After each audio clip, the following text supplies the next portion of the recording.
Welcome back, ladies and gentlemen, to another episode of the Somewhat Sports Podcast.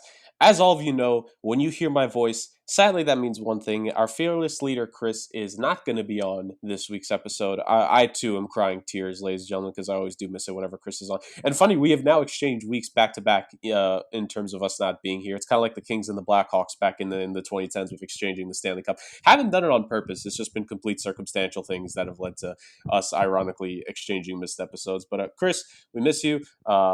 He'll definitely be back next week. It was just like a random occurrence that took him out this week, sadly. But irregardless, it is up to the two of us. And when Chris is out of the picture, that means the two of us get the time to play. And of course, while it is just two of us here, I got a legend. I got one of the titans of the industry, as Chris always calls this, along with me. I got Dame with me today, ladies and gentlemen. Dame, how we doing? Well, I'm doing good. You obviously speak for yourself when you speak about Chris not being here, because I truly care less. But when you were talking about switching parts and missing episodes, I'm not gonna be here next week. Yeah, like I'm being Nashville, so yeah, there's that. But yeah, just it's kind of funny how that worked out. That's amazing. Oh my goodness, the month of May is clearly the vacation month of the Somewhat Sports Podcast, because we're all missing at least 1 week. Totally not planned, by the way. Oh goodness, that is just hilarious and extremely coincidental. I love it. Then again, I think that's very much apropos to what our show and our structure is here, Dame. So I think we're just doing the show name proud. Uh, Irregardless, we are going to move on today. Of course, Chris may not be here, and it's only the two of us, Dane, but we still have like just a stacked episode today. I feel like we've been having just stacked episodes over the last like month or two, and a big portion of that has been due to the playoffs. We're going to start off this episode with a NBA and NHL playoff update because I was gone for a week, ladies and gentlemen, but hockey is coming back strong here. We're smack dab in the middle of the Stanley Cup playoffs. I'm excited. We are also going to talk a little bit about the NBA Conference Finals real fast. Not too much, in depth, I'd say. I think just overall what our thoughts on these series are going to end up being.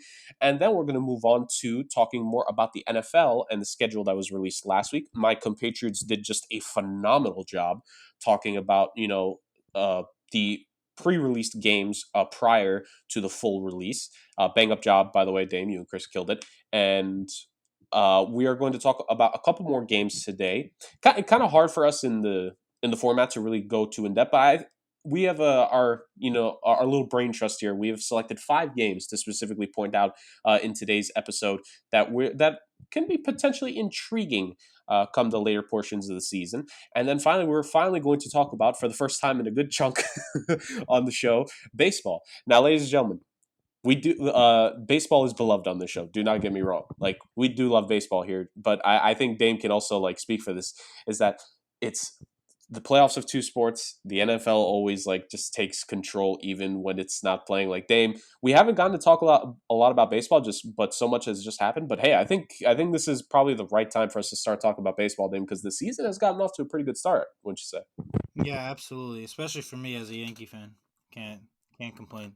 Yeah, so we will dive back into the baseball world, ladies and gentlemen. So for those of you that have missed our baseball talk on the show, yes, it's been a bit, but don't you fret. We are going to talk about that to finish off the episode. Look at that; it gets the closer role. It's only right that baseball finishes off the show. But let's not waste any more time here. Let's get to some quick playoff updates. I'm going to start off really fast with just a Stanley Cup playoff update. As I kind of mentioned, we are now officially past the first round of the Stanley Cup playoffs. We are now into round 2, and every single series has begun as a recording. Every single semifinals round series has played game 1, and game 2s are going to be happening, and game 3s are going to be happening over the next couple of days. But I'm going to just quickly recap for all of our hockey fans here, the potential hockey connoisseurs that we have in the listening audience, all 7 of you, what has happened in the NHL playoffs so far. So, real quick, in round 1, starting on the Western Conference side of things, the Colorado Avalanche manhandled the Nashville Predators in a 4-game sweep. Nashville had it close there for a bit, but really we knew that was Colorado's series to take. And the only series that didn't go much farther in the first round, the only sweep of the first round of this year's playoffs happened there. The Colorado Avalanche taking out the Nashville Predators. And they are presently facing tonight, actually, game 2 against the St. Louis Blues. St. Louis ended up upending the Minnesota Wild in 6 games. It's funny because Minnesota took a 2-1 series lead, and really for a while that series went back and forth on who was taking control. But the last 3 games, St. Louis really just tapped in. They blitzed the Wild defense. Minnesota just couldn't do anything. They made a goalie switch in Game 6, but that just wasn't enough for them. Outstanding offense really by the St. Louis Blues. Good defense as well, but really their offense shining was a big deal because I think that's going to end up being what helps them in this Colorado series. A bit of a revenge series, funny enough. These two teams faced off in the playoffs a year ago, and Colorado actually swept the St. Louis Blues. So, St. Louis has revenge on their mind. Didn't get off to the greatest of starts. Game 1 did go to overtime, but sadly it ended up being the Colorado Avalanche that ended up winning that game in OT. So, in regards to that, obviously, if you're St. Louis, heartbreaker in Game 1, but you played such a close game. That gives you the confidence that you just didn't have against the Avs last year, and I think they're going to try to carry that going forward. So we'll see how that series goes up. But that could be a really interesting series because Colorado, of course, is trying to get over the hump. They have lost in the second round, I want to say 3 years in a row now, 3-4 years in a row, something along those lines. And they are trying to get to the conference finals. St. Louis, of course, a former Stanley Cup champion from years ago, trying to see if they can make another run at it. We'll see what happens there. Obviously, because they're playoff teams, they have it. But at this point, just pure Stanley Cup aspirations for all the clubs that remain, and I just absolutely love it. Speaking of which, let's just stay over in the West and the absolutely absurd Battle of Alberta series that we'll hopefully get 7 games of. Please and thank you, NHL. But we have the Edmonton Oilers and the Calgary Flames. They played Game 1 of their series last night. Dame, I know you and Chris are still learning a little bit about hockey. I don't know if you saw any updates about this game on Twitter last night, but it was the most absurd hockey game I have seen in quite some time. The Game 1 itself finished on a final score of 9-6. The Flames beating the Oilers. Just absurdity. The Flames held the 4-goal lead in that game twice. They were up 5-1 and then 6-2. The Oilers tied it at 6-6 before ultimately the Flames won the game. But my goodness gracious, the Battle of Alberta was insane. It was such a beautiful thing to see. And once again, if we get 7 games of that, just again, please and thank you, NHL. But to those two teams real quick, both of them had to survive Game 7s in order to get to this point. The Oilers had to come back down 3-2 against the Los Angeles Kings to ultimately beat them. They won Game 6 and then they won Game 7 in a shutout, funny enough. Mike Smith getting a shutout in Game 7 is not a sense I thought I'd be saying in these playoffs, but here we are. And then the Calgary Flames ended up coming back in Game 7 to, I make it sound a lot more grand than it was. I believe Dallas just scored the first goal, but then eventually Calgary's offense finally came back and they were able to defeat the Dallas Stars. And really, to me, the most interesting part of this upcoming Battle of Alberta series, and I've kind of said this about both teams, is that they are just so happy to not face those opposing teams anymore because LA and Dallas are two really shut down defensive squads. You saw obviously the good job that LA Kings did in spurts throughout the series, and then the Dallas Stars. That series, it should not have gone to 7. Shout out to Jake Ottinger. He just was absolutely absurd in that 7-game stretch against Calgary. A real chance that Dallas could have won only because of him. He's literally the lone reason that they could have won, and that's how important the goalie is come playoff time. But I said it before Game 1 last night, how both teams were happy to face each other because there's going to be absolutely no defense playing in the series. And you saw last night 15 goals in just the first game alone. I believe that is actually the record of most goals between those two in a single game in the playoffs and for the Battle of Alberta. So that series, hopefully, I'm going to say this one more time, it goes to 7. Please, for the love of God, let that series go to 7. We need it. We need those two teams to just go at each other. We had goals. We had skirmishes. Just beautiful. That is the true intensity of playoff hockey. For all of the viewers out there that don't watch playoff hockey or are just getting into it, like Chris and Dame are, please do yourself a favor and watch one or more games in this series because that is the absolute just barn burner of a series that you have to watch in the second round for sure. That was the West. Moving on to the East really fast. You have the President's Trophy winning Florida Panthers facing off with the Tampa Bay Lightning in the Battle of Florida. So we got from the Battle of one Canadian province to the Battle of an American state. Both those teams ended up, going close or to the distance in round 1. The Tampa Bay Lightning, of course, were down 3-2 against Toronto Maple Leafs. They ended up winning Game 6, coming back in Game 6, coming back in Game 7. Actually, no, they held the lead throughout Game 7. Andrei Vasilevsky showed up, shut the door in that, only allowing 1 goal. Tampa able to knock out the Toronto Maple Leafs to return to the second round. 9 straight playoff series victories for them. Big deal in the current salary cap era because they look to be the most realistic chance at a team potentially going for a three-peat over the last little while. And we'll see if they can do that against the Florida Panthers, who ultimately went to 6. against the Capitals. They were down 2-1 in that series, but they were able to overcome it. They were trailing in Game 5, I want to say, 3-0. But the offense completely turned on. The offense absolutely won that series for the Florida Panthers, over the Washington Capitals at the end. It was their goaltending, funny enough, that relatively kept them in it for the first 3 games, but their offense finally waking up was the big deal for them. And so we'll see what happens between those two teams. Game 2 tonight as we are recording this. Tampa Bay won Game 1. I want to say the final score was 4-1. Showing that the defending Stanley Cup champions are just at another level. Big disadvantage for Florida, dropping the home ice advantage. And also, really, as I've noted before on the podcast, Tampa Bay has not lost back-to-back playoff games since 2019. So in this cup run they've had, with winning the back-to-back, they've never lost back-to-back games. That puts Florida at a big disadvantage now, as you essentially do need to defeat Tampa at some point in back-to-back games if you're going to win this series, which is obviously easier said than done. I don't think Game 1 is indicative of what the overall series will be. I think Florida will make it close. Personally, I haven't given my predictions. But personally, I think Tampa Bay will end up beating the Panthers here.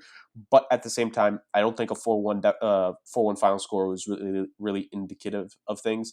I think the Panthers played a good game for the most part. Just a couple things got away from them. I'm expecting a lot closer of a game tonight. But I will say this, if Tampa goes up 2-0, that series is over. And I don't want to say the President's Trophy team is going to get swept because I don't believe it. But if they get blown out again, I honestly wouldn't be surprised if that ends up being the case, because Tampa Bay, and not 100%, mind you, they're nowhere near 100%, and they were able to do that to the best regular season team in the league this season. God. So the Tampa Bay Lightning are a juggernaut. We'll see what happens there. And then the final series to really break into was a very not entertaining game in terms of scoring, but if you want like a true hockey playoff game, that's what Game 1 of the Hurricanes and Rangers were. Rangers scored first, held a 1-0 lead for most of it, looked like they were going to get the shutout. Hurricanes tie the game in the final minutes, and then they win it in overtime, take a 1-0 series lead over the New York Rangers. That was just insane. Both those teams ended up going the distance in the first round. The Carolina Hurricanes had to defeat the Boston Bruins in Game 7. That series went back and forth. The team with home ice in every single game ended up winning, and that was obviously a big deal for the Carolina Hurricanes at the very end of the series, which kind of surprised me that it made them that they had to get rid of Boston in 7. I think they should have picked up one of those games in Boston, but the Bruins were just overwhelming back at home, and Carolina at least was able to get the job done, so good for them. We'll see what happens here, especially as their goaltending is set to be a little bit healthier. Antti Raanta did start Game 1. He's definitely going to get the start in Game 2, but if he ever falters, Frederik Andersen is there. And then with New York, they were down 3-1. Once again, beauty of the Stanley Cup playoffs. New York Rangers down 3-1, just did not look like themselves against the Penguins, but they win Game 5. Sidney Crosby gets hurt there. They win Game 6. And then Game 7, similar deal. It goes to overtime. Overtime Game 7s are just an absolute blessing when it comes to playoff hockey. And Artemi Panarin with the game-winning goal, moving the Rangers to the second round. And, of course, they dropped that first one to the Hurricanes, but they played a really good game. And the Rangers offense, they should have helped out Igor Shesterkin there more. He had a phenomenal game aside from just those 2 shots, and they should have helped out their goalie way more there. So we shall see how that series goes. But just to me, 4 outstanding series in the second round so far. 2 of them end up going to overtime. One of them is a bit of a blowout, but it was still a relatively close game between Panthers and Lightning. And then one of them was just a barn burner offensively between the Flames and Oilers. Just these hockey playoffs, man, have just been amazing. Ratings have done great as well. I'm not going to get too far into that. This is essentially the end of the playoff update for hockey, but just so you people know, if you are still waiting to get into hockey, please do yourself a favor and start watching right now, because this is peak time of year. Stanley Cup playoff hockey is the greatest kind of hockey there is. And as we get to the road to the Stanley Cup, it's only going to get better and better. So that ends the 2022 NHL Stanley Cup playoff hockey update for this episode of the podcast. But that is not the last update that we're doing for playoffs. Dame, the conference finals are upon us. Both series have begun so far. Last night was Game 1 of Mavericks Warriors, and oof, we'll get to that in a moment. And tonight is actually Game 2 of Heat Celtics. Game 1, obviously, Miami ended up winning that one. So we're not going to go too much into that. I mean, we'll talk about whatever we want to talk about with these series, but we are also going to give essentially what all 3 of us have as predictions, because Chris also submitted his predictions to me, so I'll be giving those in a sec. But Dame, I'll just start with you. You could tackle either series so far. Start with whichever one. You could go to the other one. But what have just been your thoughts of just seeing one game in each conference series so far? Well, for the Heat and Celtics, I was just saying those teams are so evenly matched that I think it's going to be back and forth each game. I don't think either team's going to gain an advantage from winning one game or the other, outside of injuries or something. And now I know the Celtics have Al Horford back. I know he was out Game 1, so that kind of put him at a disadvantage. But now I think going into Game 2, it could go either way again. I know Miami's home, and then obviously they go back to Boston, but home court advantage, end of the day, I don't think it's going to matter because these teams have been through hell and back to get to this point in the playoffs, and they're so good defensively that they could take the crowd out of the game easily. But game one is really impressive for the Heat. Jimmy Butler is that guy. He's just one of the very few select players that really elevate their game in the playoffs and when it becomes the biggest moment. Big Jimmy Butler guy, so I'm really excited to see that. Obviously, the Celtics have work to do, and I think they'll be bounced right back either in this game or back to Boston. I think it's, at the end of the day, it's going to go 7. And my prediction for the series, I do have the Celtics. The reason being is because I just think at the end of the day, Jason Tatum is gonna just have those games where he just takes over like he did against the Bucks. And I won against the Celtics. I thought the Bucks were gonna win, and I wanted the Bucks to win. And at the end of the day, Jason Tatum just showed why he's a budding superstar, if not a superstar already, and really took games over and really is building his legacy now. And I just think at the end of the day, he's going to do that again when they need him the most, and their defense is going to be too much for Miami to handle. However, I will be rooting for Miami. I do want Miami to win because I am a Jimmy Butler guy, and I want to go to another finals and hopefully win one. But I just think that Jason Tatum and that Boston defense is just going to be too much. But at the end of the day, at a game 7. I see. At least you said you're rooting for them. I'll slightly forgive picking against them, Dame. I'll let that slide. No, man, I really don't blame you. Both myself and Chris have the Heat in 7. I think Chris is kind of the same mindset. First off, like I obviously as a Heat fan, I would love the series to end way before Game 7, but I just don't think it's going to happen. Like you said, Jason Tatum is a budding superstar in today's game. I think Jaylen Brown is a relatively good number 2. It's weird. Jaylen Brown, he had his moments in that game, but he wasn't consistent for the most part. I think if the Celtics, obviously the Marcus Smart now over being out was big, but I think if you're the Celtics, I think the big thing is in the series is Jaylen Brown going to play as a real number 2? Because I think the thing with Miami's defense, what we've seen in the last couple playoffs, game, especially when they made the finals back in 2020, was they know how to attack the main point on a team, and they did a really good job defending Jason Tatum in that game 1. And like, yes, Jason Tatum has had a couple bad games here and there in the playoffs, mainly in that Milwaukee series, but Miami can force that multiple times. We've seen in every single series so far, Miami can take who is supposed to be the best offensive player on the other team and really make him have several bad games over the course of a stretch. So that's not going to be the last time Jason Tatum is going to have a bad game. Now, granted, I'm not going to say it's going to happen 2 more times. I only expect maybe 1 more subpar Jason Tatum game personally.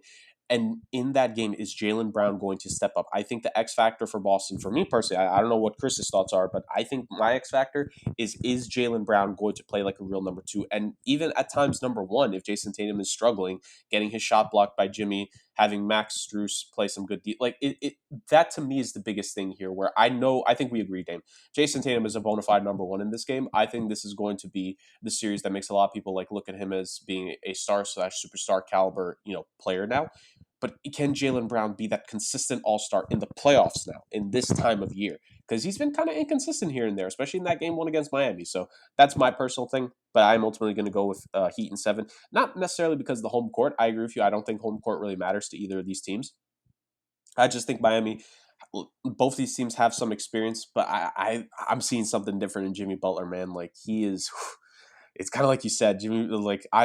I was a Jimmy Butler guy before he came. I absolutely loved what he was doing for Minnesota, and Minnesota cry for not being able to deal with that and keep it there. But just it's absolutely absurd how he's performed, and I think he is going to be the ultimate catalyst for matching Jason Tatum in this series. And I think that's ultimately what Miami's biggest need is in regards to that. But that is the Eastern Conference Finals. Let's go to the West real fast, Dame. Not much that we can talk about with game 1. It was a bit of a blowout. Dame, I think, the podcast for the most part, we're going to be in agreement here, but just talk a little bit about what you saw in that game 1 and why the Golden State Warriors are as good as they are. Yeah, man, I'm not going to overreact to game 1 because I kind of did that in the last series with the Mavs when they went down 2-0 in Phoenix, and then I was like, yeah, it's going to be a 5-game series. They're going to pack them up. They're just too much for the Mavs to handle. Like, Luka just can't get it done by himself. They don't have enough guys. They can't stop the Suns defensively, and the Suns are stopping them offensively or whatever. But Oh, this I don't know, man. It's very similar to last series. The Mavs just looked outmatched this game. Obviously, Luka didn't have that superstar 35, 15, and 10 game. He kind of struggled a bit. The Warriors played really good defense.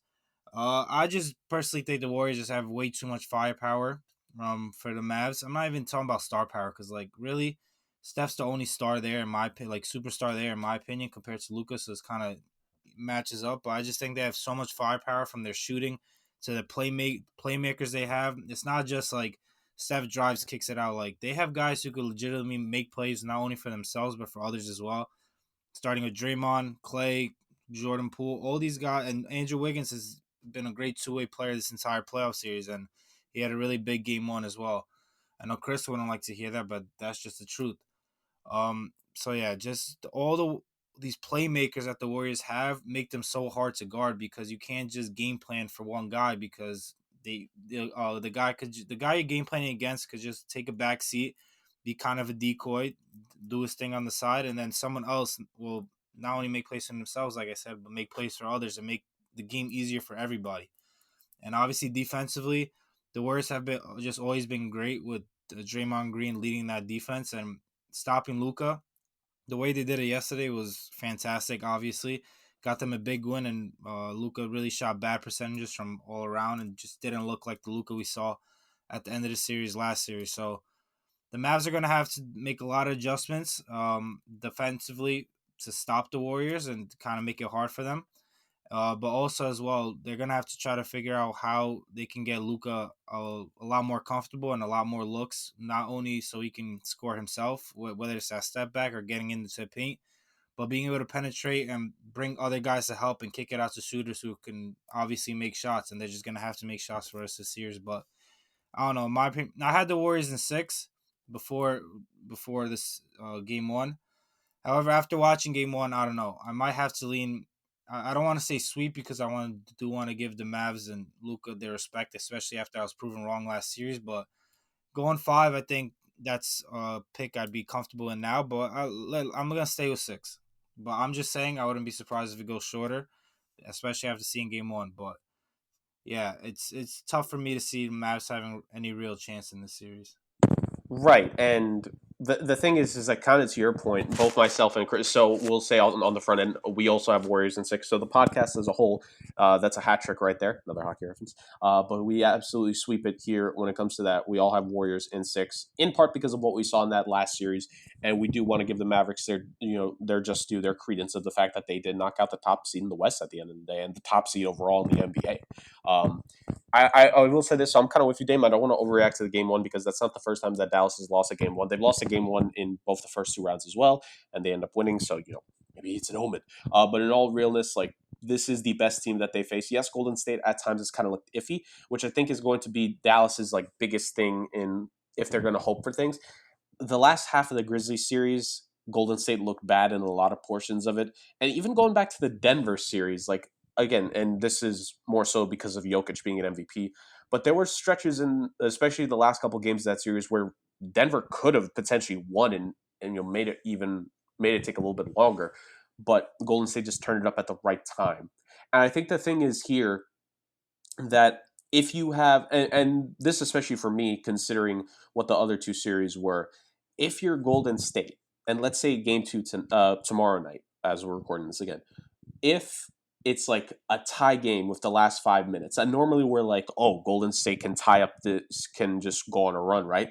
The thing is that Dallas has a guy that can match them shot for shot now. Like Denver did not have that. I love Jokic, but if there's one criticism I have is that he's still not necessarily a guy that he's going to go shot for shot, like in the final 5 minutes of a game. He's a guy I want to have the ball in his hands, but sometimes he passes out, sometimes here and there. Again, nothing to discredit Jokic, right? Back-to-back MVP, but still, he's just not he's not that guy in the traditional sense. Ja Morant was out. Now, do I think Ja would have made a big difference? No, I still would have said Warriors in six, as we did at the beginning of the series when he was healthy. But Ja can at least give them more of a chance.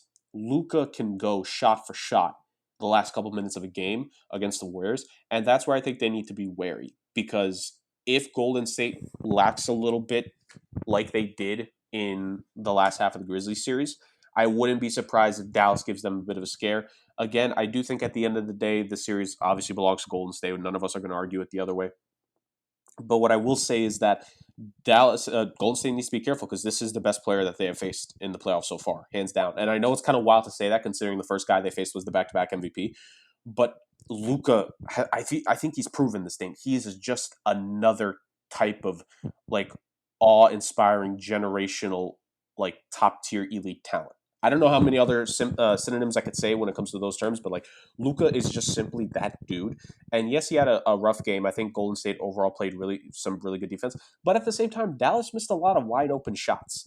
And yeah, let me tell you, as someone who saw his team struggle in games 3 and 4 of the last round, let me tell you this, man. Miami missed like a bunch of wide open threes when they were in Philly in games 3 and 4. Like that series could have actually ended in 5 if they shot even just barely under their usual average. Like when teams go from average to slightly below average, okay, there's a bit of a drop off. When you go from slightly below average to just downright awful, you see the difference. And I think just everyone in Dallas didn't have it. Jason Kidd himself said it post game, like they just didn't hit any shots. And I don't think for Golden State, yes, they played good defense, but I don't think you could simply rely on Dallas continuing to miss shots throughout the rest of the series, especially when they get home, because there's just something different about the Mavericks when they play at home. So I'm just wary, ultimately, if I'm Golden State. Yes, at the end, it's their series. Like the West is theirs to take this year, but I don't think Dallas is going to go down without a fight. I think this could be a really big challenge, easily the biggest challenge that that Golden State has faced so far in these playoffs. Because again, that one dude, Dame, like he's just at another level in this playoffs. Yeah, like on the podcast last week, we were talking about we're like kind of previewing game 6 and 7, and I said the Mavs are going to win 6, and then I just said I predicted the Suns to win 7, but I mentioned that like when you go to a game 7, it's obviously anything can happen, but clearly like the home team usually has the advantage. But I mentioned like when you have a superstar generational talent like Luka in that series, like you always have a chance no matter what. No matter the injuries your team has, no matter if you're home or away, no matter if you're in China or Africa or Europe, it doesn't matter. When you have a generational talent like Luka, he can win you any game at any point in time, no matter who's on the team or who you're going against. So I believe that to be true in this series as well. But like you mentioned, like the shooters are gonna have to be able to make shots to help this series out. Absolutely, and ultimately we'll see what both those series end up going. But we just hope for a good finals matchup at the end, which I think we're really going to get. I think, Dame, when you look at all 4 situations, you have the Golden State Warriors going for what would be a 4th championship in the last 7-8 years or so. Then it would be the Mavericks. It would be their first championship since first finals appearance since 2011. Also, would be their first championship since then. For the Miami Heat, would be their first championship since 14, and also second time making the finals in the last 3 years is pretty good. Eric Spoelstra should have been coach of the year, and for the Boston Celtics with a rookie head coach making it to the finals, finally tapping into some of that potential that we've heard a lot of people talk about when they got Jaylen Brown and Jason Tatum and have really built up that core. I think it's 4 very entertaining situations that we could end up seeing in the NBA, and we're all better for it. When the playoffs are good, like life is good. Like just air is better, food tastes sweeter. Like it's absolutely beautiful. And the NBA and the NHL playoffs are certainly providing a lot of great entertainment for us. And when we get entertainment from sports, it gives us content for the podcast, and that just makes our lives better and easier as well. But moving on from the playoff updates in and of themselves, let's shift gears over, Dame, from the 2 sports that are in the playoffs right now to a sport that we are very slowly approaching the preseason and then ultimately the regular season for, and that is the NFL. Of course, last week the NFL fully released their schedule. They released like bits and pieces here and there, a couple games here and there prior to the full release. Like I said, if you want to hear about some of the primetime games that were first released last week, please go listen back to last week's episode of SomeWhatSports Podcast. Chris and Dame did a really good job at breaking down a couple of big games that were released beforehand. And we're going to continue to do that. We have, like I said, our brain trust has put together 5 games that we're going to look at. And we're not here to predict because God knows like what the heck is going to happen this season. But what we really are going to more so do when it comes to these selected games that we have is we're just going to kind of look ahead to see like what these games could mean for these teams at that point in the season here. So this is the games that we have selected. We have Week 8, the Cincinnati Bengals versus the Cleveland Browns, a Monday Night Football game. Week 9, the Tennessee Titans versus the Kansas City Chiefs, Sunday Night Football. Week 14, the Denver Broncos versus the Kansas City Chiefs, Sunday Night Football game. Week 15, the Rams versus the Packers in Monday Night Football, really good game. And then Week 16, the Tampa Bay Buccaneers versus the Arizona Cardinals, which is Christmas. Because we got football on Christmas, ladies and gentlemen. We got NFL on Christmas. Happy holidays to you all. Except the NBA. The NBA is definitely not happy about that. Dame, we're just going to go in order here of the games as listed. So we're just going to start with the Cincinnati Bengals and the Cleveland Browns in Week 8 in Monday Night Football here. And Dame, I'll let you obviously go with whatever you want to talk about this game. But this is my big question for you, Dame, to just keep in mind what the scenario could be. What could this game look like, Dame? And how could it affect the Browns going forward if Deshaun Watson is able to play starting at that game and going forward? Yeah, that's the big question, right? Is Deshaun Watson going to be able to play that game? Is he going to be able to play any game? Because there's a lot of pressure on NFL now because you saw what happened. Comparing it to the MLB, you saw what happened with Trevor Bauer where he got like a 2-year suspension and he was proven innocent in like the courts or something like that. So NFL is under a lot of pressure compared to that. Like they can't not suspend him, or they're gonna look they're gonna look awful. So it's gonna be interesting to see how long they suspend him for, and who's gonna be their quarterback for that game. Is Baker gonna is he gonna stick it out and just play for the Browns and kind of boost his own trade value, so someone can have interest in him and take him, or are they gonna have to pick up somebody else as a third QB and start him during the year? So interesting to see who the Browns QB is gonna be at that point. But this is going to be a really good divisional game. Obviously, the Browns have a loaded roster. The Bengals just went to the Super Bowl. I'm really interested to see the Browns pass rush versus this new and improved Bengals offensive line. That's definitely something I'm looking forward to because the Bengals in that division face a lot of good pass rushers and good defensive lines. And obviously, protecting Joe Burrow was the priority this offseason. So putting it to the test against Myles Garrett and those boys on that defensive line is going to be big, and that's definitely the biggest thing I'm interested in to see in this game. Yeah, I'm definitely 100% with you. I think overall the AFC North could be highly entertaining this year. I mean, the Steelers should be finishing in fourth place if you assume things go as they seem, but it also really does depend on Deshaun Watson. And you have Lamar Jackson coming back for the Ravens. Really could be an interesting year in the AFC North. But like you said, the Cincinnati Bengals making improvements to their roster from this past offseason. A very surprising Super Bowl run. We'll see how realistic it is that they could potentially make it back. A lot of people are definitely going to have them as a playoff team, most likely, but we'll see how they are. And I think Week 8 could be a good litmus test if, and let's get to the real crux of it here, Dame. Like you said, is Deshaun Watson going to play? We have no idea what the situation is. Like you said, Major League Baseball landed its decision on Trevor Bauer. I don't know if the NFL is going to be able to make a decision like that because I just don't trust their track record when it comes to this stuff. Like Watson has been at the Browns practice facility. He's obviously been with the team, working.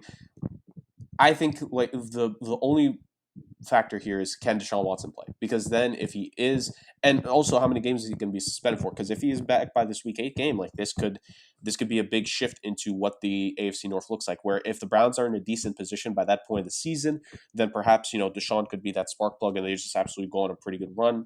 If that is his first game back, how is he going to look in his first game back since 2020? Jesus Christ, yeah, it's been a long time.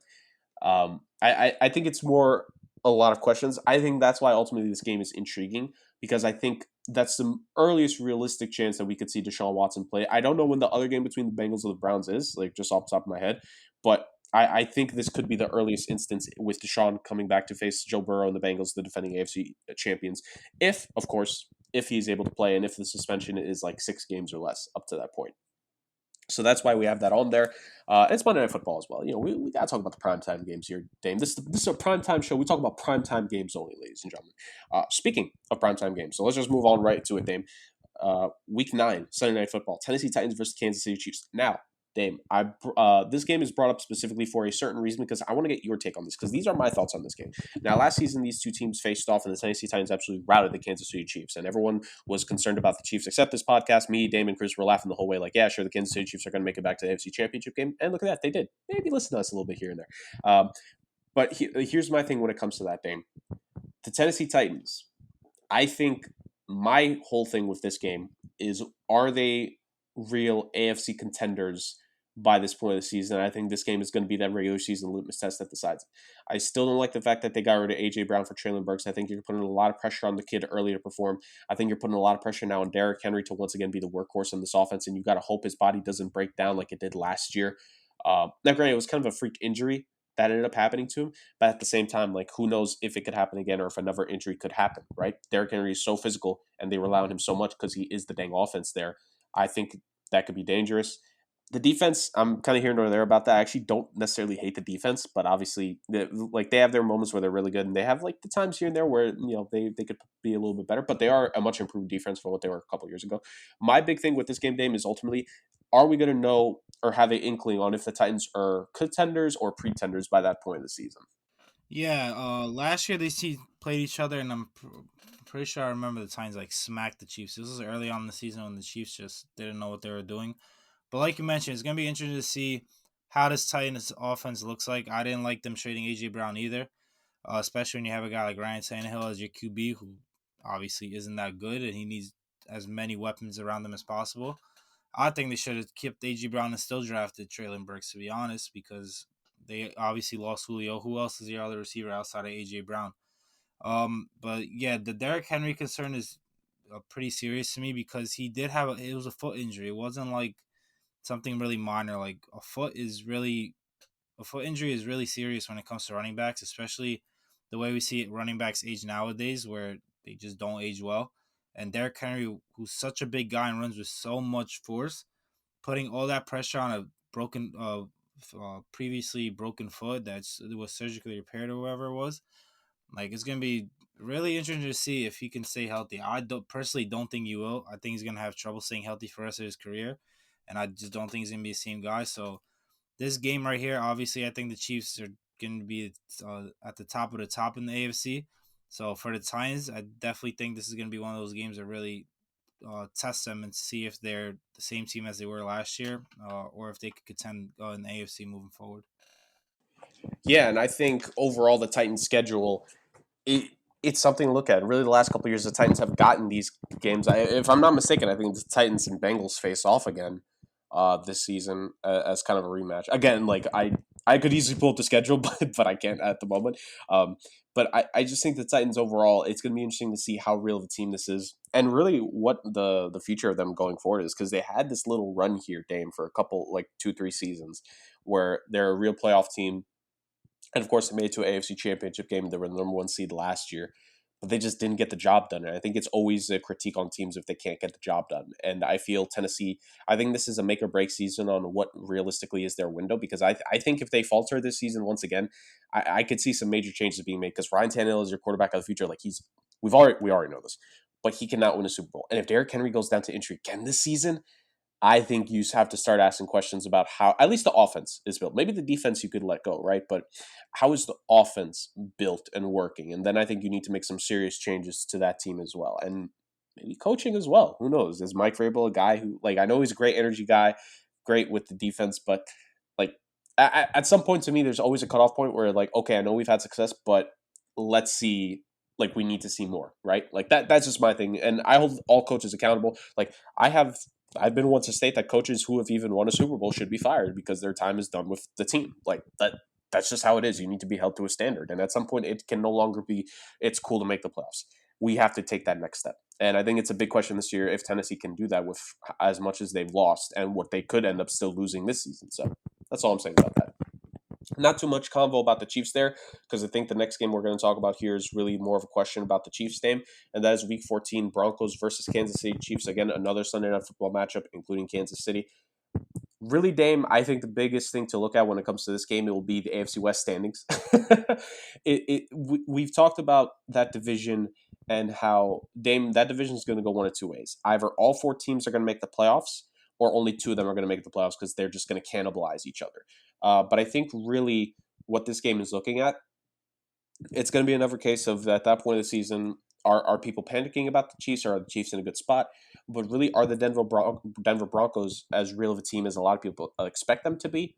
Or, and you kind of talked about this a little bit, Damon, I just want you to restate like your thoughts on the Denver Broncos like even further from what you talked about last week, are the Broncos maybe not as good as what the rest of the AFC West is at this point? So your thoughts on that? What that Week 14 Broncos Chiefs game could show us? Yeah, I don't know if this is probably their second matchup of the year. This is probably gonna be right. Yeah, I Um, think so. yeah. So the Chiefs have always kind of struggled with the Broncos, even when they didn't have a QB, whether it was Drew Lock or Teddy Bridgewater. That defense really kind of gave a lot of trouble to Patrick Mahomes and the Chiefs offense. However, the Chiefs usually kind of can't figure it out and came out of it. A big part because they just didn't have to worry about the Broncos scoring that many points. But obviously this year with Russell Wilson is going to be a lot tougher. However, I still think the Chiefs have the edge over the Broncos. I'm just not a big believer in the Broncos. I know Russell Wilson gets a lot of praise and is really highly regarded around the league. Um, but I just don't think he's a top five quarterback. I don't think he's as elite as he used to be. I think he's really taken a step back, if not two steps back, as a QB in this league. So I think obviously every game the AFC West plays against each other is going to be a test. And I think this at the end of the year might really. I don't know what each record is going to be, but if it's somewhere close, it could like it could show who's gonna win the division. So, but I think at the end of the day, the Chiefs are gonna have a big enough lead that they could even take a loss here. At the end of the day, I think the Broncos are closer to being the worst team in the division than they are the best.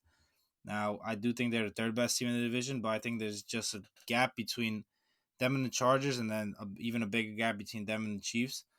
But yeah, like I said, the Broncos always do give the Chiefs problems, even when they didn't have a quarterback. But I just think at the end of the day, just Russell Wilson, although he's a pretty big upgrade over what they had, it's just not going to be enough to take over the Chiefs.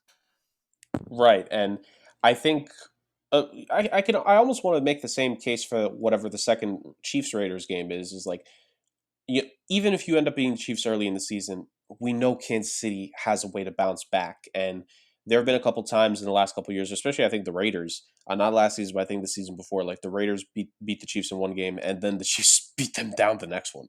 So I think the Chiefs are a team that, with Andy Reid there, and of course with Patrick Mahomes, it's going to be a case of how can you react to the adjustments they'll make, because they'll end up making adjustments, especially in the season.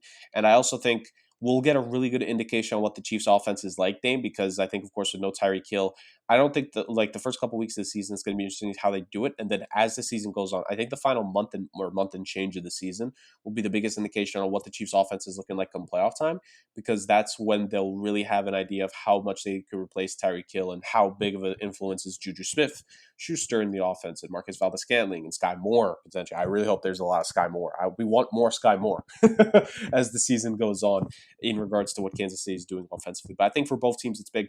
But I think ultimately, it's what you're saying here, Dame. I think the Denver Broncos are the real X factor. We know Derek Carr can get it done with the Raiders. We know Justin Herbert and the Chargers have all the potential in the world, and Kansas City Chiefs are the Kansas City Chiefs.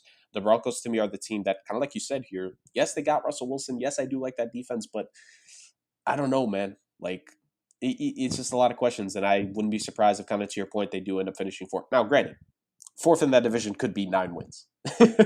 Like that's just how stacked the AFC West overall is. But are they going to be a playoff team? Which I think is the expectation that a lot of people have, and I think we need to slowly pump the brakes here on what Denver could really be. Because yes, they got Russ, but that's still not going to fix all the problems on that team. But once again, it's a wait and see. Speaking of what teams and offenses could look like, Dame, very next game we're going to go after is, funny enough, on the very next week on the schedule, and that is Rams Packers Week 15 Monday Night Football.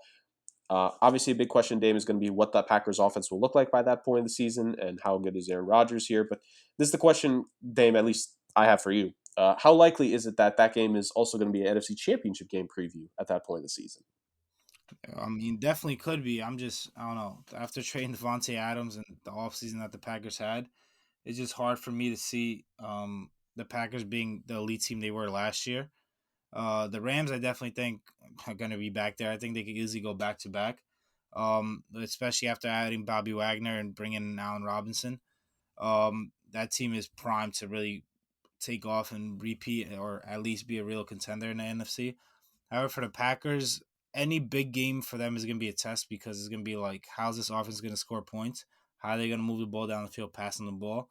Aaron Rodgers still Aaron Rodgers. I think he's going to he's gonna have a solid year. I don't think he's gonna take a step back or be bad.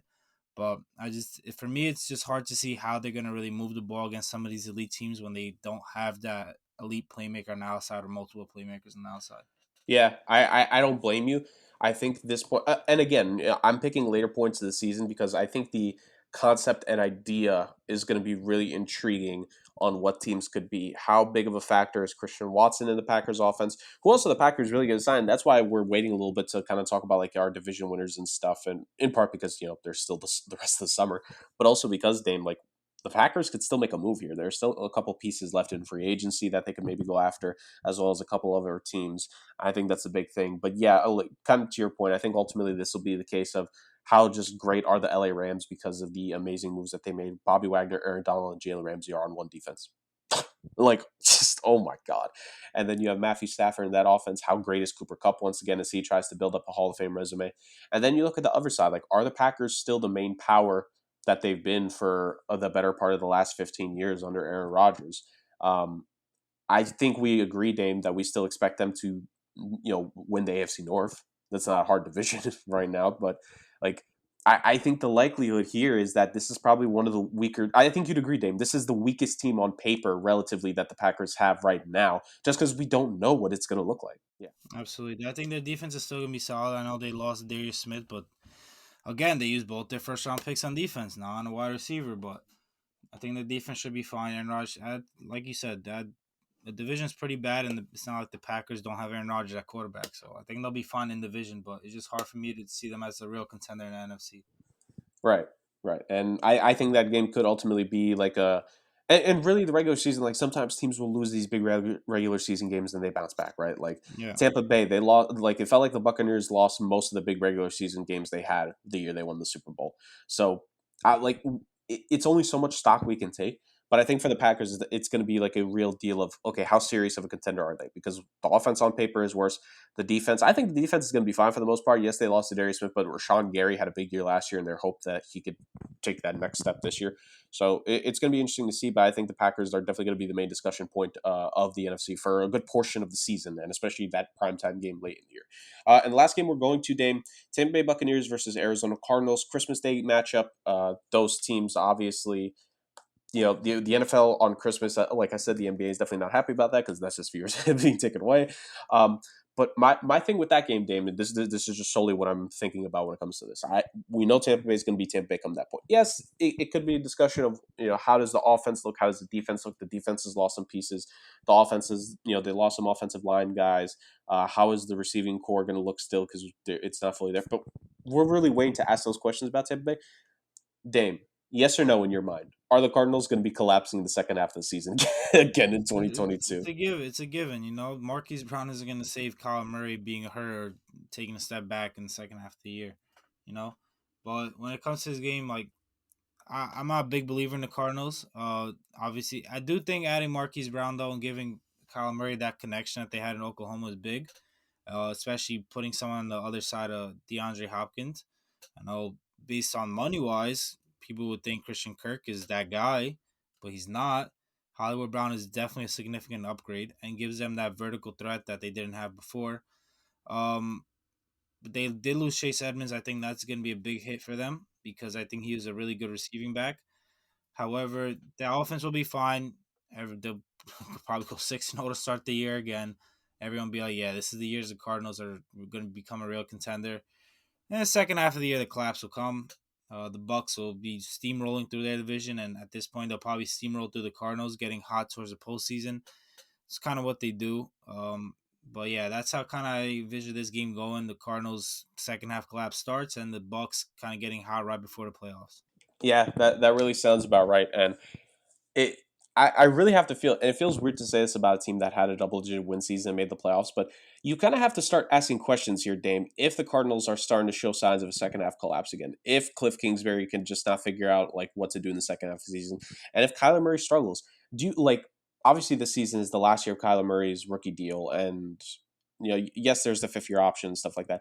But do you start to have questions about what the Cardinals' future core is looking like if they start to show signs of a late season collapse again? Because at some point it's like, okay, this keeps happening. What do we have to do to rectify this?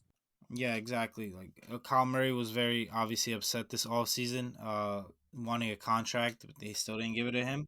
They got him a wide receiver, and to be honest, I don't blame him because he hasn't shown me enough to deserve that big contract that's going to top all these top quarterbacks that got contracts. So you wants anything less, like I'd give it to him because he's extremely talented and he definitely has the potential to become one of those. But he's probably asking for top notch dollar like the Josh Allen, the Mahomes, and those guys, and that's just not something I'd give him. Especially we all see what happens in the second half of the year in the playoffs, where he just can't sustain a full season of greatness like he has usually in the first half, and that's just not someone I'd pay that kind of money to. Right, right. And what Murray's future could be, what Cliff Kingsbury's future is, because let's be real here, he's tied to Kyler Murray at the hip, and I don't really have a lot of confidence in his offense in this league if it's not Kyler Murray running it. So we'll see what happens there. Just a lot of questions. I think there are a lot more questions to be raised about the Cardinals than people are thinking, Dame. At this point. And that's why I bring up this game, because I think this game will be a true indication of what next offseason could be. Because what started out as a dream year with how 2021 season began really collapsed, and things could take a turn for the worst as we head to the later months of this next season and next off season as well. And I just think those are questions worth bringing up that not a lot of people are. But hey, we like to think ahead a little bit here on the Somewhat Sports Podcast, and we like to go deep into the levels of what these games could mean, not just on the surface on what they could mean for the record, but what they could mean for the teams, their futures, their players, et cetera, et cetera. But that was our NFL schedule talk, ladies and gentlemen. That wraps up that. But we are not done here on the show. We have one final topic to go after, and we have finally, for the first time in a while here, so it's like kind of the end of the lockout and like last portions of the offseason, Dame, we have Major League Baseball discussion. And it's just a beautiful thing. And once again, I think yes, we would have liked to get to just before the beginning of the season, maybe early on. But I still think here, Dame, we're hitting a good stride to talk about this, because for every single team here, we're now well over 30 games in. A couple teams we're about to be 40 games into a lot of team seasons. We've seen for the most part what a lot of these teams look like. Now, some of these teams could ultimately, make a comeback here and turn their seasons around. But I think we're hitting it at a pretty good stride here, Dane, because yes, 162 is so big, and we're only just about to be a quarter of the way of the season. But I think we're at a good sample size that we're starting to see a little bit of what teams have, what teams don't, and we're trying to see here, Dane, who's real and who's not. I think that's the biggest deal for this season, so for us getting it to this point of the season. So what I have is a little bit of a fun. I was talking about like pretenders and contenders and the concepts of that when it comes to the NFL. Let's keep it going here when it comes to baseball here, Dane. And what I have selected three teams here that are pretty good to start this season. And what we're gonna ask, and we'll see what the answer is are these three teams in particular a contender so far this season for what we've seen, or a pretender here? Dame, the first team I'm going to throw to you in terms of contender or pretender are the Minnesota Twins. The Minnesota Twins, 22-16 to start this portion of the season. Really shocked considering what their offseason was and how they performed last year. They are first in the AL Central because the Chicago White Sox are just not looking great right now. They are 18-19. The Twins, like I said, 6 games above 500, best run differential in the AL Central so far. And actually, from looking at the math here, fourth best run differential in the AL as a whole to this point of the season. Dane, the Minnesota Twins, to you, are they contenders? Is this, the Twins team that we should have saw last season? Or are they pretenders? This is just a little bit of a flash in the pan. I would probably lead towards them being pretenders. I do think they have an elite lineup. Obviously headlined by the name of Carlos Correa, the guy that should have been the Yankee, but Byron Buxton has had an incredible season. He's always been an extremely talented player. Just injuries have always kind of set him back, and he's had a little nick there, nick here, where he sat out a couple games with injury. But he's been healthy most of the year, and he's been raking. I have him on my fantasy team actually, so I know firsthand. But that lineup is what I think is leading to most of their success. However, I just don't think they have the pitching to sustain this kind of success moving forward or be a real contender when it comes to the playoffs. I don't think they have that one or two elite pitchers that can go into the playoffs and say Yankee Stadium or in Houston or in Chicago and really dominate an elite lineup. and that's why I think at the end of the day will be their downfall. That's why I have them as pretenders. Yeah, and I think you bring out the pitching rotation is the biggest thing here, Dane, because I look at the pitchers on this team and like the starting rotation and how they perform so far. You have Ryan, who has an ERA of just under 2.4, Sonny Gray, whose ERA is just under 3.5. Like he's having a pretty good season for himself. Ober for them right now, his ERA is below 3. Like I just think right now for the Minnesota Twins, you're having performances in the pitching rotation that just we didn't expect because like you said, they have a really good lineup on paper in terms of their hitting. I think the pitching was the biggest question with this team going into the season. I still think it deserves to be a question because I like the Minnesota Twins. Yes, it's been good so far, but we've seen teams like pitching rotations give out if we have questions about if they're the real deal here or not, Damon. I think you bring up the perfect point for the Minnesota Twins on who is the real deal with this team, and also kind of like you said, like yes, their pitching is fine, Dane, but they don't have that guy. And I think that kind of separates them from the other teams in the American League as a whole, especially even I know they're not performing to that level this season, but even at least the Chicago White Sox, for the most part, like you have a guy who performed really well last season in Lucas Giolito, who's having another pretty good year, and then actually you have Michael Kopech, who is performing pretty well for the most part this season. I gotta say, in 2022, his ERA is 1.54. So you don't have that number one caliber guy or someone who you definitively trust as being that number one guy so far this season. I think for the Twins that is the biggest thing. But do you think again, the White Sox are performing, pretty poorly, to the stretch, and really throughout the rest of the American League, it's kind of a who's who. Like, do you think they could still be a playoff team, or is just like you think like as the season goes about, like maybe closer to the halfway point, we'll see the rest of the teams in the AL like just start to flesh out, and that's where the Twins fall apart. There's 3 wildcard spots this year, so I probably think they'll be contending for that third one. However, I do think they'll at the end of the day fade out because I think two of the other AL East teams are going to make it. There's obviously going to be a division winner, and then I think two of the wild cards are going to make it from the AL East.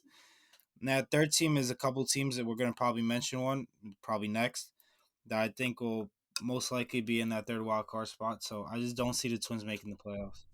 Fair, very fair. And hey, granted, that third wild card spot does help them, does give them a little bit of a chance. But at the end of the day, they obviously have to keep up the production. Dame, you are a soothsayer because yes, the team that you are definitely alluding to there is my next team for contender or pretender. And man, we've been waiting for this team to get off to the start for a while, and they finally are. The Los Angeles Angels of Anaheim. They are 24-16 so far on the season. This is the best baseball we've seen played on a Mike Trout Angels team in quite a while overall. The Angels, of course, led by Mike Trout, as we've known for a while, Shohei Ohtani as well. Like, you just look at the team, Trout leads in home runs, Shohei Ohtani leads in RBI, like, Shohei Ohtani leads this team in strikeouts. Like, this has been a two-man show for the last couple of years, and for the most part, it's been a one-man show since Mike Trout was there. But Dame, finally we're seeing some other people step up for the Angels, and it's about dang time. So, Dame, uh, your analysis on them. Are the Angels contenders or pretenders? Are we finally going to see the return of Mike Trout to the playoffs? I'm kind of in the middle on this because that's the team I mentioned. I think is going to be the third wild card. But I just don't see them being as good as they seem they are now. It's really the same thing as the Twins. I just don't think their pitching is enough to sustain this kind of success, especially going against these top dogs in the AL. But their hitting is absolutely ridiculous. From Mike Trout to Otani, they've had contributors on other positions as well, from Rendon to Ward to Marsh and Walsh to their catch position to all these other guys just really having good situational hitting.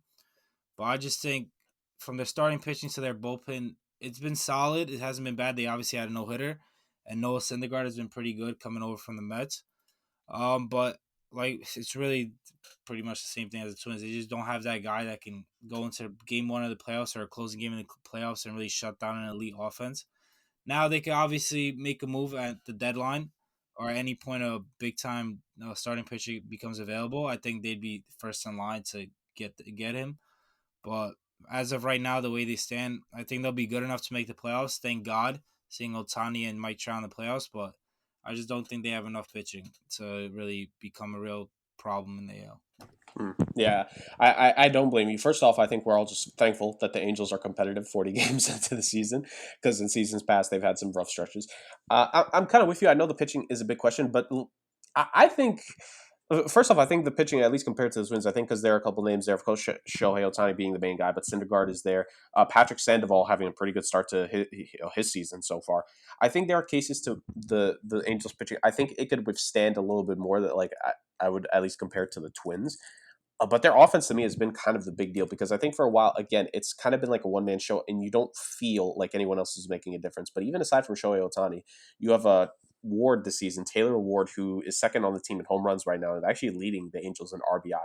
You have Jared Walsh, who's hit a couple of homers. Anthony Rendon, I still expect more from him, but he's at least performing. You got Marsh. Like, it just looks like, Dame, on paper, this team is starting to see some pieces that they've brought in these last 2 to 3 years finally are performing. I think that's what the whole thing for the Angels has been, is just like trying to build a team around Trout, and it looks like it's finally going.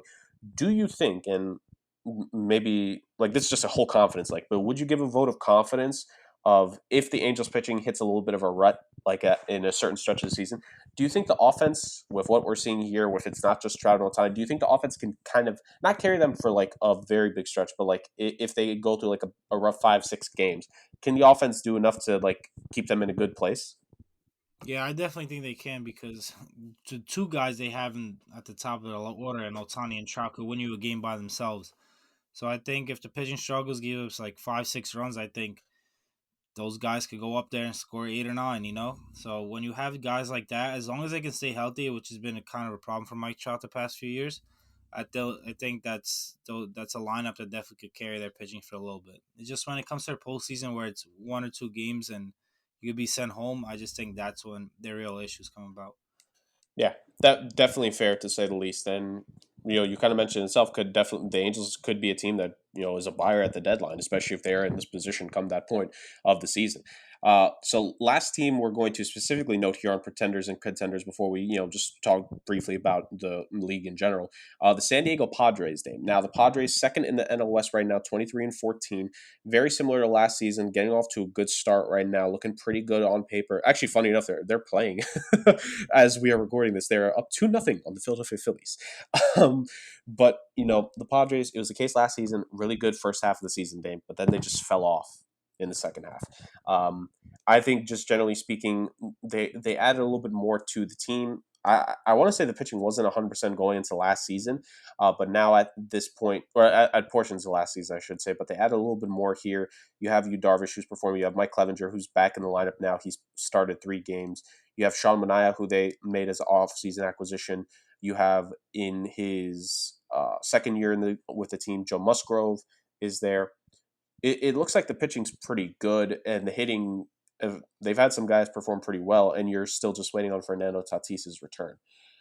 Dame, it's funny. I feel like this was kind of the question with the Arizona Cardinals, and it's just something about these West teams. But do you have the San Diego Padres as a contender this year? Are they finally going to match up there with the Dodgers and surpass the Giants like they should have, or are they looking like pretenders? I actually have them as contenders. They're a game back of the Dodgers, I think, or two games back of the Dodgers, fourth best record in the entire NL. And they do have the pitching that's been pretty healthy this year from, like you said, Sean Manaea. You have their top pitching prospect, Gore, has been pretty solid since he came up. You Darvish, of course, Mike Clevenger. Like they have the pitching to get it done. They're probably going to add another bullpen piece here or there when someone becomes available at the deadline. And that lineup has just been amazing. Manny Machado is probably the NL leader for MVP right now. He's hitting for average. He's hitting for power. He's doing everything that offense needs. And let's not forget that Fernando Tatis has been out this entire year. And he's going to come back. This is a guy who was top 3 in MVP last year and an absolute stud in this game. And he just brings a whole new energy to not only the Padres, but the entire game of baseball. So the fact that they're so good now without him and his presence in the lineup and his presence in the clubhouse, I think is why I have him as a contender. Yeah, Dame, to your point, I think the big deal is the fact that they're performing this well without Fernando Tatis, and it looks like they're good. Even if you look past on Manny Machado offensively, Eric Hosmer has played really good this season, leading the team in RBI. I believe he's second behind Machado for batting average. And funny enough, actually, Dame, for a while, Hosmer was like batting just over 400, which we knew he wasn't going to keep up with that, obviously, for a whole year. But for a guy to bat over 400 at one point this season, still batting over 350 or well over three, like 330, 340, I think is a big deal. Jerkson Profar has been, relatively solid offensively. You have Cronenworth, who's been there. He's a reliable hitter for the most part. Well, I won't say reliable, but gets a couple hits here and there. I just look at this team. Ha-Sung Kim has been pretty good, for the most part in this team so far. His now second full season in America in the majors. I just think, kind of your point, I think the big fall apart last season was just like the team fell out. They fell out of rhythm. The pitching just took a step back last year. I think this year they have the depth, Dame, to be a lot better in the second half of the season come the closer to the deadline, which, like you said, I think we agree. I think they're definitely going to make some moves and that big stretch run. And when they get Fernando Tatis Jr. back, then like, yes, it's baseball, it's so many pieces, so it's not just a one player game, but that one player can really make a difference for this squad. And if they're this good without their superstar, you put him back in the lineup. It's going to take up a little bit, but you put Fernando Tatis Jr. back in this lineup, Padres could definitely do some damage in the NL. I'm definitely with you. I think they are a contender for the most part. I'm with you on all the teams. I'm kind of in the middle about the Angels to this point. I'm a pretender on the Twins as much as I was behind them last season. This season, I'm kind of and I'm 1,000% a contender when it comes to the San Diego Padres. I think they could be a really, really good team this year in the National League. And we wanted this last year, Dame. Hopefully this year we get that. We got Giants and Dodgers last year in the playoffs. Let's hope that the baseball gods can reward us with a Dodgers Padres series this time, because I think I speak for both of us, Dame. We want to see those two teams face off, right? Yeah, absolutely. That's a matchup I was looking forward to last season. They have a rivalry. Both teams have guys with big personalities and high emotions, and that's definitely not only something I want to see. Like, all baseball wants to see that. Like, the same way people want to see the Yankees versus Astros or Yankees versus Red Sox. Like, people want to see the Padres versus Dodgers. Yeah, absolutely there. And, like I said, those are the three teams we're outlining. We do have one more team we're going to talk more in detail, especially Dame is going to talk more in detail about, but we'll get to that just in a moment. Just overall, when we look at the landscape of Major League Baseball here, Dame, let's just stick in the NL because we're talking about the NL West right now. That's the Dodgers, Padres, and Giants. All three teams have 22 wins or more. The Padres being at the top of the division with 25 and 12. Once again, the NL West is looking like a very powerful team this year. And even though the NL winner, the NL the team that made the World Series was the Atlanta Braves last year, like a realistic chance with the expanded wildcard format, you like the likelihood that an NL West team will make it to the World Series this year, legitimate.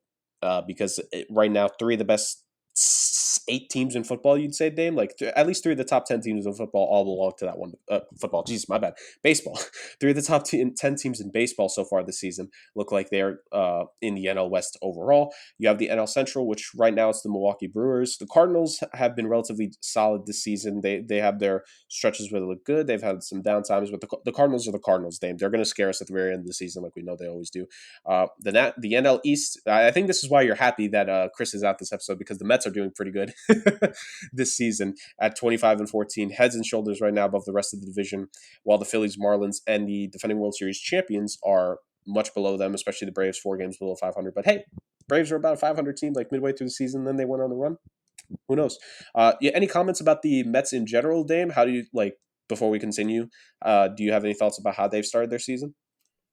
They started hot, but they start hot every year. The downfall's coming. Max Scherzer's out 6 to 8 weeks. The Grom's not back, so it's coming.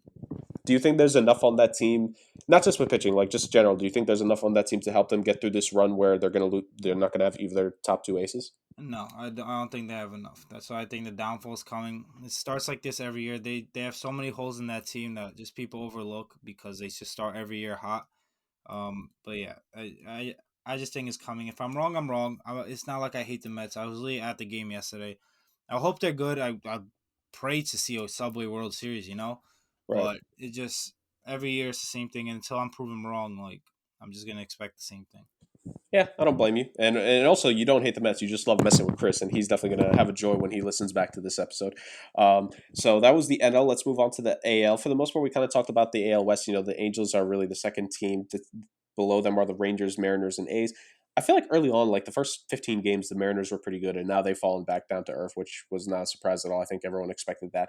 The Rangers spent a lot of money this offseason. We'll see if they could potentially turn things around for themselves, but right now it is the Angels and the Astros that are the top 2 in the AL West. Astros doing Astros things, Dame. It feels like no matter what, like they lost a piece or two in the offseason, it's just like, oh, okay, we're still going to be top contender in the AL. They are very much a good team. I believe the second highest win total to this point in just the American League in and of itself. We know who number one is. We'll get to that in a moment. AL Central, we kind of went through. The Chicago White Sox are struggling here. The Minnesota Twins are at the top. We'll see if those two positions end up flip-flopping within the next 2-3 months. Really big thing with Chicago White Sox name, is there just one thing that this team is just off on? Why are they just underperforming right now? I just think the players are underperforming. They have all the talent from the offense to the starting pitching to the bullpen. I just think the players just underperforming right now. I know they have an injury to Eloy Jimenez, but they still have the lineup to get things done, and they obviously have the starting pitching. Michael Kopech has turned into an ace, and they still have Liam Hendricks in the back in their bullpen and other guys in that bullpen who can shut down innings. So I just think right now it just comes down to the players just being better. Right. Do you think that's a Tony La Russa thing? I forget. I think you weren't the biggest fan of his hire. Do you think that's something they should consider, or you just think let her ride out for right No, now? I don't think he's good, and I think they should have never hired him in the first place. Probably should have fired him before the season started, but they just got to ride it out for now. But if they keep performing like this, he definitely isn't going to be there for long. Yeah. The, good point there. A lot of people were singing his praises when they were good last season, but then they get knocked out early in the playoffs. They're having this start, and suddenly everyone turns. But this podcast always had questions from the beginning. Once again, somewhat sports, we know. And then I mentioned three of the top 10 teams in the league in baseball in general could be in the NL West. I think you could potentially fill out another couple of those spots here in the AL East. Boston is just underperforming this season. Dame, obviously, you can dance on their grave here in a moment because I'll throw it to you. The Baltimore Orioles are the Baltimore Orioles. At least they're not one of the worst teams of all time. At least, good for Baltimore. They're actually being competitive here and there in a couple games. But the Toronto Blue Jays are third. Bit of a slowdown from them. I think they were definitely performing a lot better earlier on. They're 3-7 in their last 10, which is not ideal. But I think for the most part, we believe in the talent for the Jays, Dame, in that regard. Tampa Bay Rays are the Tampa Bay Rays. They're just continuing to play great baseball. Again, they have a little bit of a window here where they have some good pieces. They are 23-15, looking good. 5-5 in the last 10. They're performing good. But this is the finale of the show, ladies and gentlemen.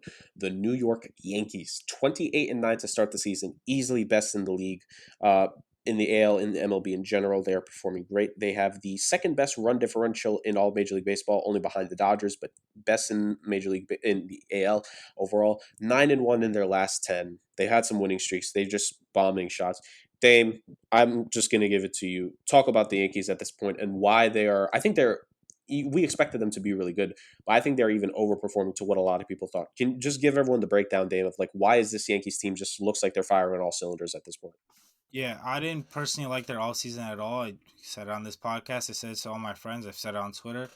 I just think they didn't go about this off season the right way, especially that Josh Donaldson trade, where I think they could have just used that money plus extra to improve the team even more. But uh, man, I'm really impressed with the way they've been playing. And the most important thing to me is that they're not winning on one way. They're winning in so many different kind of ways, whether it's starting pitching being shut down, or their bullpen shutting down games, or the offense getting base hits and moving guys on, or them just jacking home runs all over the place and just scoring that many runs to outscore teams.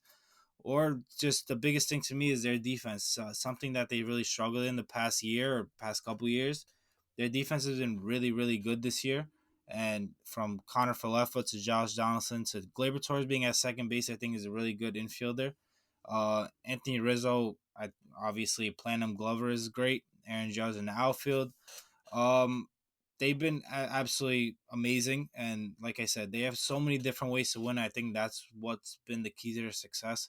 The biggest thing too is that they're the biggest threat to them, in my opinion, was going to be the Blue Jays, and they opened the season versus them. And I think they split, and then they went into Toronto, won 2 out of 3, and I think that was really the turning point for me personally, where I was like, yeah, this seems for real.